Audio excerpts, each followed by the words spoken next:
मध्य प्रदेश में कोरोना संकट से जहां चिंताजनक हालात बने हुए हैं, वहीं शिवराज सरकार इन हालातों को काबू में लाने के कई प्रयास कर रही है। इसी बीच सीएम शिवराज सिंह चौहान ने वीडियो कॉन्फ्रेंसिंग के जरिए सरकारी अस्पताल के डॉक्टर्स, नर्सेज और पैरामेडिकल स्टाफ के साथ चर्चा की। इस दौरान सीएम ने कहा कि ऐसे अनेक डॉक्टर्स, नर्सेज और पैरामेडिकल स्टाफ हैं जो महीनों घर नहीं गए। उन्होंने कहा कि ऐसे में उन्हें भी अपना मनोबल ऊंचा रखने की जरूरत है और इस चुनौती से जीतने में मनोबल ही प्रमुख भूमिका निभाएगा। तो फ्रंटलाइन वॉरियर्स तो डटे हुए हैं, लेकिन मुख्यमंत्री शिवराज सिंह चौहान भी इन योद्धाओं के साथ हर मोर्चे पर खड़े हुए हैं और लगातार इनकी हौसला अफजाई कर रहे हैं। कि हमारे सभी चिकित्सक, doctors, staff, nurses, lab technician, pharmacist, सफाई करता, ward boy, ANM, LHV supervisor, ASHA कार्यकर्ता, malaria worker, leprosy worker, TB worker और चिकित्सा के क्षेत्र में जुड़े हुए सभी कर्मचारी, प्रिय बहनों और भाइयों, आज सचमुच में मैं आप सबको प्रणाम करना चाहता हूं। हम जानते हैं कि संकट विकट है, इलाज आपने बहुत किए, लेकिन एक ऐसी संक्रामक बीमारी, एक ऐसा अनजान दुश्मन कि जो एक दूसरे के संपर्क से फैलता है और दूसरों को फिर ऐसा ग्रसता है कि कई बार जीवन संकट में पड़ जाता है। आपने परिश्रम की पराकाष्ठा की है, आपने प्रयत्नों की परिसीमा की है। अगर इस संकट की घड़ी में आप और आपका हौसला ना होता तो ये सुन के ही मन, ये सोच के ही मन कांप जाता है। मध्य प्रदेश में कोरोना पर अब तक दबी जुबान में हो रही राजनीति अब तेज होती जा रही है।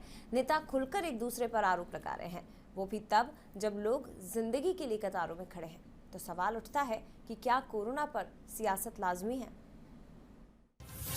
कोरोना के कहर ने दी सियासत को ऑक्सीजन, सियासी ऑक्सीजन पर गहराई राजनीति, एक दूसरे को जिम्मेदार ठहराने में जुटे नेता। मध्य प्रदेश पहले ही कोरोना संकट से जूझ रहा है। राज्य में दवा, ऑक्सीजन और बेड को लेकर हाहाकार मचा है। कोरोना संक्रमण के मामले तेजी से बढ़ते जा रहे हैं। ऐसे में कोरोना के इलाज के लिए बेहद अहम ऑक्सीजन और एंटीवायरल दवा रेमडेसिविर की उपलब्धता को लेकर दबी जुबान से शुरू हुई सियासत अब तेज हो गई है। नेताओं ने एक दूसरे पर सियासी हमले बोलना शुरू कर दिए हैं। ताजा हमला पूर्व सीएम और पीसीसी चीफ कमलनाथ ने बोला है। उन्होंने व्यवस्था पूरी तरह चौपट होने का हवाला देते हुए राज्य सरकार पर तीखे आरोप लगाए हैं। ऐसा स्वास्थ्य सुविधा पूरे प्रदेश में नहीं है। मैंने अभी सब जिला अध्यक्षों से बात करी है, जहां दवाई है, इंजेक्शन है, ऑक्सीजन है, एम्बुलेंस है या बेड है। ये हालात हैं। कोविड किसी पार्टी का नहीं है और मेरी तरफ से जितना सहयोग हो सकता है मैं कर रहा हूं। मैंने सब कंपनियों से बात करी है, इंजेक्शन की कंपनियों से बात करी है कि वो मध्य प्रदेश को कोटा बढ़ाएं। मैं ऑक्सीजन वालों से रोज बात कर रहा हूं कि वे मध्य प्रदेश में करें। जहां तक टैंकर की व्यवस्था था, जो हो सका मैंने किया है। कमलनाथ का ये जुबानी हमला सियासी गलियारों में उस बयान के जवाब के तौर पर देखा जा रहा है जो 2 दिन पहले गृह मंत्री नरोत्तम मिश्रा ने मीडिया के सामने दिया था। गृह मंत्री ने मध्य प्रदेश कांग्रेस से लेकर कांग्रेस आला कमान तक उंगली उठाई थी। कांग्रेस नेताओं को राजनीति का पाठ पढ़ाते हुए नरोत्तम मिश्रा ने कड़े शब्दों में निंदा की थी। 5 टैंकर उद्योगपति हो आप, अपने उद्योगपतियों से 5 टैंकर नहीं ला पाए। माननीय सोनिया जी, माननीय राहुल जी, इनकी आपने फोटो देखी वैक्सीन लगवाते हुए? कहीं दिग्विजय सिंह जी की, अरे ये फोटो ही डलवा दो। वैक्सीन आई उस दिन से इन लोगों ने विरोध किया। पानी है, किसी ने सुअर कहा, किसी ने भाजपा की वैक्सीन कहा। ये क्या तरीका था? क्या ये विरोध? राजनीति जब करना हो कमलनाथ जी तब राजनीति करते। मध्य प्रदेश के साथ साथ पूरी दुनिया पिछले 1 साल से कोरोना जैसी महामारी से जूझ रही है। अमेरिका जैसी महाशक्ति ने भी घुटने टेक दिए। कई देशों में हालात भारत से भी बदतर हैं।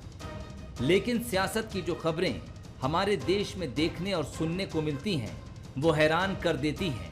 यहाँ नेता नाना करते हुए भी राजनीति कर ही जाते हैं, मानो कोरोना पर सियासत लाजमी है। Bureau report, Bansal news.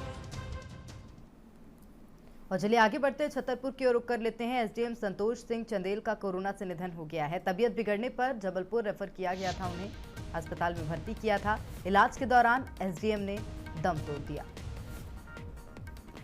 तो कोरोना के चलते एसडीएम संतोष सिंह चंदेल का निधन हुआ है। तबीयत बिगड़ने पर जबलपुर में रेफर किया था। छतरपुर से ये खबर आपको इस वक्त बता रहे हैं। एसडीएम संतोष सिंह चंदेल का कोरोना से दुखद निधन हो गया। कोरोना पॉजिटिव पाए गए थे। इलाज के लिए छतरपुर में ही उन्हें भर्ती किया गया था, लेकिन जब तबीयत में सुधार नहीं हुआ तो जबलपुर रेफर किए गए और उसके बाद उनका निधन हो गया।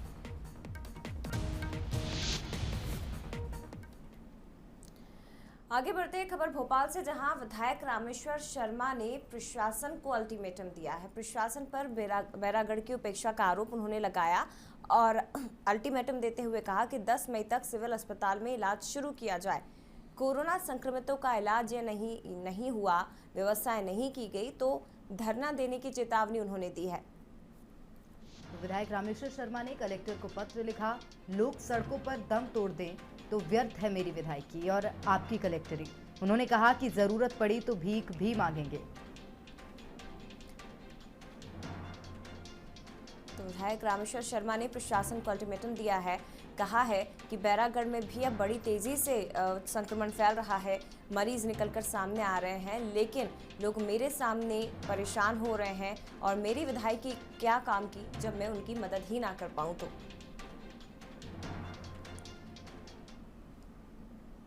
कोरोना के बढ़ते मामलों को देखते हुए इंदौर में सामाजिक कार्यक्रमों पर रोक लगी हुई है। इसके बावजूद लोग मानने को तैयार नहीं हैं और कोविड नियमों की अनदेखी करने में लगे हुए हैं। दरअसल कोरोना कर्फ्यू के दौरान शादी कर 2 परिवार पर पुलिस ने कार्रवाई की।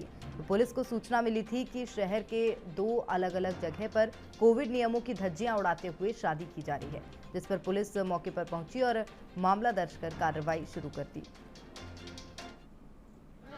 तो वही चल रहा ना, लो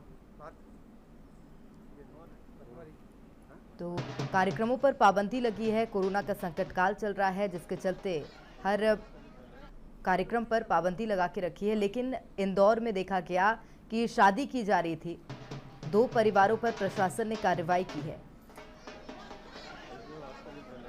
तो वही चल रहा। आगे बढ़ते हैं, इटारसी के मालवीयगंज में एक धर्मशाला में बिना अनुमति शादी चल रही थी। प्रशासन को जब इस बात की सूचना मिली तो प्रशासनिक अमला मौके पर पहुंचा। टीम को आता देख भगदड़ की स्थिति बन गई।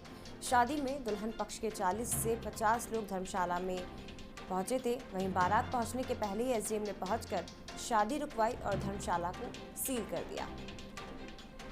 तो इटारसी में भी इंदौर की तरह ही तस्वीरें सामने आई। हालांकि लोग ये समझने को तैयार नहीं हैं कि प्रशासन की जो सख्ती की जा रही है वो इन्हीं की सुरक्षा को ध्यान में रखते हुए की जा रही है और इतनी बड़ी संख्या में मौजूद लोगों के साथ कार्यक्रम करना इन्हीं के लिए महंगा पड़ सकता है। तो कोरोना का कहर शादी विवाह पर भी मंडरा रहा है। बढ़ते संक्रमण को देखते हुए प्रशासन ने सार्वजनिक रूप से शादी पर पाबंदी लगा दी है। तस्वीरें इटारसी से दिखा रहे हैं आपको, जहां शादी के बाद वर वधू बाइक से शीतला माता के मंदिर पहुंचे और मां की पूजा अर्चना की। इस दौरान दोनों ने सोशल डिस्टेंसिंग का पालन भी किया। दोनों के मुंह पर मास्क था और दोनों कोविड गाइडलाइन का पालन भी कर रहे थे।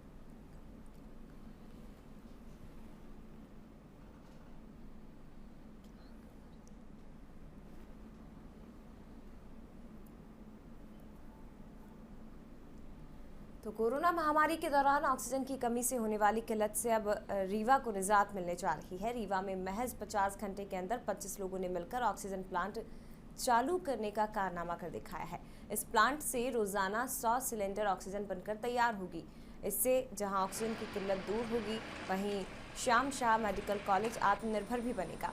प्लांट को बनाने के लिए 89 लाख रुपए का खर्च आया है। ऑक्सीजन की गंभीर स्थिति को देखते हुए श्याम शाह मेडिकल कॉलेज ने सुपर स्पेशलिटी हॉस्पिटल में ऑक्सीजन प्लांट लगाने का बीड़ा उठाया था। एक सप्ताह के अंदर टेंडर प्रक्रिया के साथ साथ प्लांट की मशीनरी भी खरीदी गई। लॉकडाउन के बावजूद दिल्ली से मशीनें लाकर इंजीनियरों ने यहां इंस्टॉल कर दी। महज 50 घंटे में प्लांट को इंजीनियर और टेक्नीशियंस ने मिलकर चालू किया। कोविड में जैसे ऑक्सीजन की कमी हो रही थी तो उसके हम प्रयास कर रहे थे कि ऑक्सीजन को कहाँ से और ज़्यादा मात्रा में ली जाए। तो मीटिंग में एक डिसीजन हुआ कि एक ऑक्सीजन कंसंट्रेटर प्लांट लगवा लिया जाए। उसके लिए शॉर्ट टेंडर किया गया। जैसे ही टेंडर वो हुआ, जिस दिन टेंडर फाइनल हुआ उसी दिन ऑर्डर किया, संपर्क किया गया। तो इनने बोला कि मेरे पास मशीन रेडी रखी हुई है और मेरे को आप बस परमिशन दे दीजिए। लॉकडाउन है, दिल्ली से लाना, दिल्ली शहर में पूरे वैसे ही लॉकडाउन लगा हुआ है। तो इनको जैसे ही परमिशन दी उसी दिन ये लोग निकले तो करीबन 1.5 दिन लगा इनको सारी मशीनें इकट्ठे करके और यहाँ पहुँचने तक।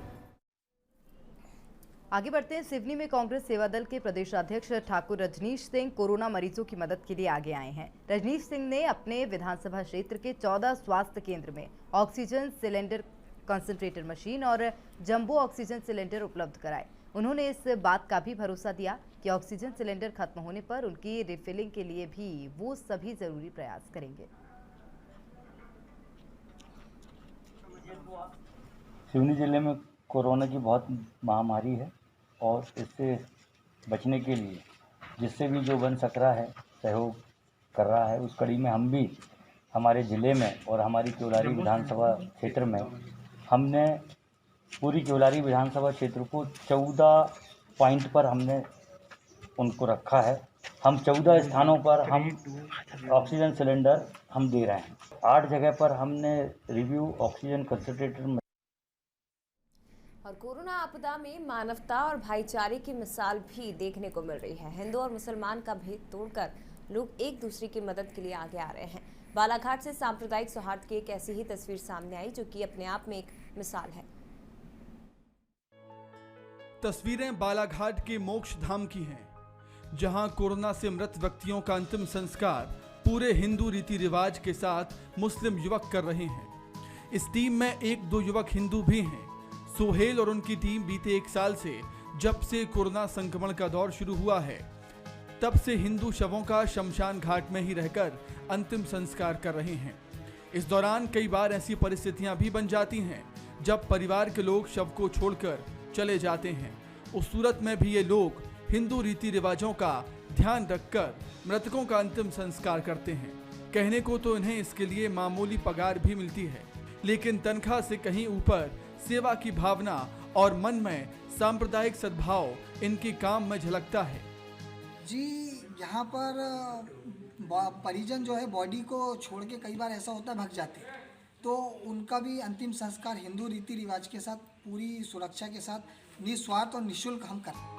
सर्वधर्म सद्भाव हमारी देश की मूल भावना का हिस्सा रहा है और इसे ही चरितार्थ कर रहे हैं ये युवा, जो जाति बिरादरी का भेद और धार्मिक रीति रिवाजों का अंतर भुलाकर अपना कर्तव्य निभा रहे हैं। वहीं लोग युवाओं के इस सराहनीय काम को खूब सराह रहे हैं। हमारे जैसे यहाँ अंतिम संस्कार के लिए किसी ने पैसे की मांग नहीं किया। हम लोग करीब 3 घंटे से यहाँ आए हैं। हमारी भी बॉडी आने वाली थी और हमारे सामने यहाँ करीब 7-8 बॉडी पहले जली। कि बहुत इतना अच्छा काम कर रहे हैं वो लड़के जो यहाँ अपनी निस्वार्थ सेवा दे रहे हैं। उनके ऊपर अगर कोई आरोप लगाता है कि वो पैसे मांगते हैं तो निराधार है। भगवान उनको खूब आशीर्वाद देगा। बहुत अच्छा काम कर रहे हैं।